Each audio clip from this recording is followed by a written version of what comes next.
Hello అయ్యగారు, బాగున్నారా? మీరు పంపించిన డేట్లో 19 మాకు సెట్ అవుతుందండి. 19 అంతా బాగుంది కదా పేరు మీద. సరే అండి, మరి ఓకే. సీనుకు ఫోన్ చేయాలా? అయ్యో సీను, మంగళసూత్రము మీకు చెప్పినా కదా 17 కల్లా కావాలా. ఏదో తేడాగా ఉందేంటి? సరే ఓకే. ఏంటిది తేజ? అయ్యగారు అంటాను, మంగళసూత్రం అంటాను. పెళ్ళి, మన ఇంట్లో పెళ్ళి. మన ఇంట్లో పెళ్ళి? అదేంటి? మీ అబ్బాయికి బిట్టుకా?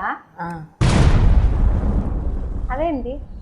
మీ బిట్టుకి ఉన్ను ఫోన్కి, ఆయన ఫోన్కి. అంతేనా? ఫోన్కా?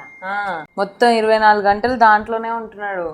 ఇక నేనెందుకు, దాంతోనే ఉంటే పెళ్లి చేసేస్తే నేను మంచిగా ఏం చక్క వెకేషన్కి వెళ్ళొచ్చు కదా. గజ్జ కళ్ళు మన్నదో, గుండె జల్లు మన్నదో. మా మధ్య తరగతి అనుబంధాలు, ప్రేమలు, డబ్బున్న వాళ్ళకి తెలియదురా.